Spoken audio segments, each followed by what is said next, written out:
Have you ever noticed how some people just seem to command respect without saying a word? It's not that they are louder or richer or even more talented. It's just, there's this invisible line around them that says, I matter. Absolutely. It's like an energy field. You can feel it the moment they walk into a room. And on the flip side, we all know people, wonderful, kind, generous people, who seem to constantly attract exhaustion, disrespect, or burnout. Right. And for the longest time, I thought that was just luck, or maybe personality types. But today, we're diving into a concept that suggests it's actually something we build. It's about the invisible rules we set for our own lives. Exactly. We're talking about self-love today, but not in the cliché bubble bath and scented candles kind of way. We are talking about self-love as a structural necessity for a functional life. We're looking at standards, boundaries, and that quiet, often brutal voice inside our heads. It's interesting you use the word structural, because when we look at the material we're discussing today, the core idea is that the way you treat yourself isn't just a private feeling. It's a public instruction manual. That is the perfect metaphor. An instruction manual. Think about it. Every time you say yes when you want to say no, every time you apologize for simply taking up space, you are teaching the world how to treat you. You are training people to expect that you come last. That hits hard. It reminds me of that concept of the inner price tag. It's not about money, obviously. It's about value. If you walk around with a clearance sticker on your forehead, you can't be surprised when people look for a bargain. Laughs. That's a brutal way to put it, but it's true. And the tricky part is, it usually starts with good intentions. We want to be helpful. We want to be the nice one. We want to be reliable. So we answer the phone at midnight. We take on the extra project. We listen to the friend who complains for 3 hours but never asks how we are. And at first that feels good, right? It feels like we are being a good person. It feels like validation, and that's the trap. There is a massive difference between self-worth and validation. Validation is borrowing your value from someone else. It's like, I feel good because you think I'm useful. Self-worth is, I have value even if I do nothing for you today. But that shift from seeking validation to having self-worth, that's terrifying for a lot of people. Because if I stop being useful, will people still like me? That's the fear. That's the fog that clouds our judgment. But here's the reality check. If you are always available, you aren't just being kind. You are creating a dynamic where your exhaustion is the price of admission for their happiness. You're teaching them that your battery doesn't matter. So, let's talk about how to stop that energy leak. The text we're looking at uses the word boundaries. Now, I feel like boundaries has become a bit of a buzzword lately, almost weaponized on social media. But how should we actually visualize a healthy boundary? I love the image of a boundary not being a wall, but a door. A wall cuts you off from connection. It makes you cold and isolated. A door? A door has a handle. You can open it to let warmth in, and you can close it to keep the storm out. You are in control of the hinge. I like that. It implies agency. It's not about shutting people out forever. It's about regulating access. Precisely. And here is the uncomfortable truth about installing that door. When you first put it up, people will knock harder. Oh, for sure. Especially the people who benefited from you having no door. They might say, you've changed, or you're being selfish.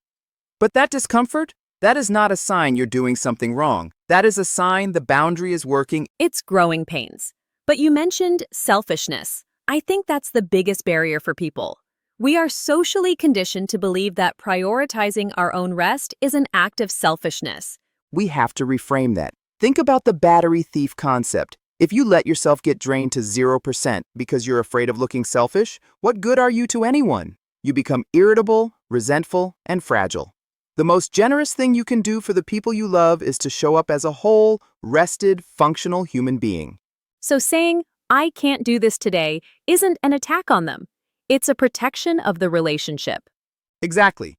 It changes the no from a fight into a choice.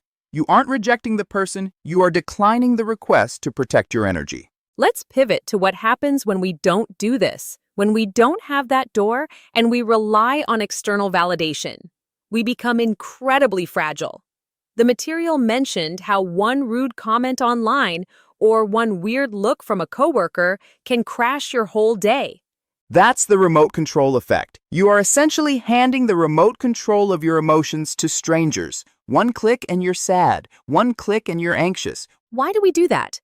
Why does one stranger's opinion weigh heavier than our own knowledge of ourselves? Because of the inner critic. That voice inside that is constantly looking for evidence that we aren't good enough. When a stranger criticizes us, it hurts because it echoes what we are already whispering to ourselves. The bully in the brain. The bully in the brain. And it's relentless. It deals in absolutes. You always mess up. You are never going to get this right. It treats a mistake as an identity crisis. So, how do we shut that bully up? Do we fight it? Fighting it usually makes it louder. The trick is to question it. We need to distinguish between fact and fear. Fear is fog. It makes everything look like a monster. Fact is a flashlight. Can you give us an example of that? Sure. Let's say you send an email with a typo. The inner critic says, "You're unprofessional. Everyone thinks you're an idiot. You're going to get fired." That's fear. That's the fog. And the fact? The fact is, I made a typo. I am human. I will correct it. When you strip away the drama, the mistake is just data. It's feedback, not a verdict on your soul. That requires a level of self-awareness that takes practice. It's almost like you have to step outside of yourself and watch your own thoughts. It does take practice. It's a muscle. You have to catch yourself in the act. When you hear that voice, you have to pause and ask, would I say this to my best friend? Oof, that's the classic test. If I spoke to my friends the way I speak to myself, I'd have no friends left. Laughs. Exactly. We are abusive to ourselves in ways we would never tolerate from a partner or a boss. We need to start treating ourselves with the same basic decency we offer to strangers in line at the grocery store. Speaking of strangers and lines, let's talk about the sorry reflex. This was a huge point in the material. The habit of apologizing for existing. This is epidemic. Sorry I'm talking. Sorry to bother you. Sorry, can I just squeeze past? It sounds polite, but it's actually a submission signal. It's shrinking. It's like asking permission to take up space. And the danger is, if you apologize for existing, you start to believe you're an inconvenience. You start to believe you don't deserve the space. The linguistic shift is small but powerful. Instead of saying sorry for being late, say thank you for waiting.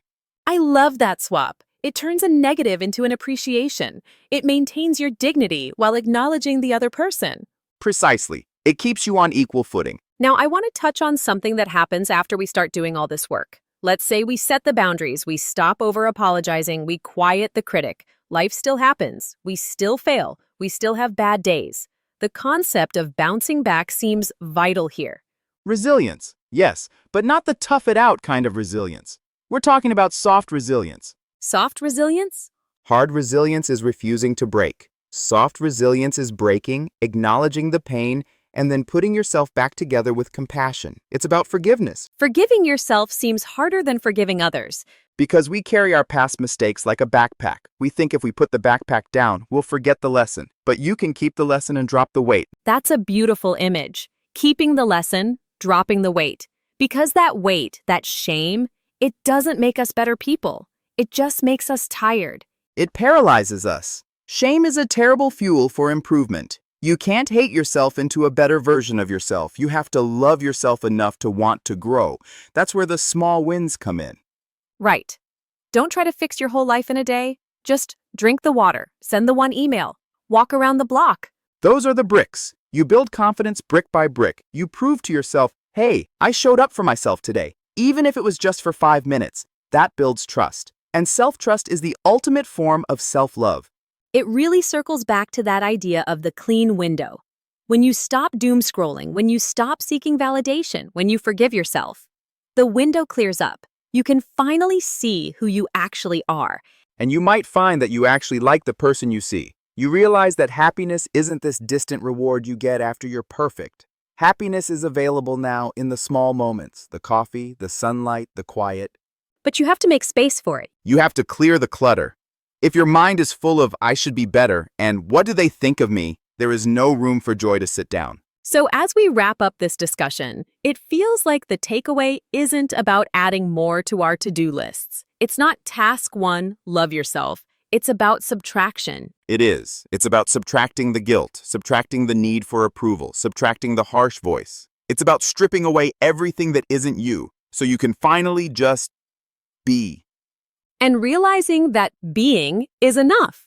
You are enough even while you are improving. Especially while you are improving. That's the most important time to be kind to yourself. I think that's the perfect place to pause. For everyone listening, we don't expect you to overhaul your psychology overnight. Please don't try. That's just another form of perfectionism. Just pick one thing. Maybe this week you don't apologize when you haven't done anything wrong. Maybe you say no to one thing that drains you. Just one brick. See how it feels. Thank you for diving deep with us today. It's always a journey unpacking these invisible standards we live by. It's the most important work we can do. Thanks for having this conversation. And to our listeners, take a breath. You're doing better than you think. We'll catch you in the next episode. Take care of yourselves.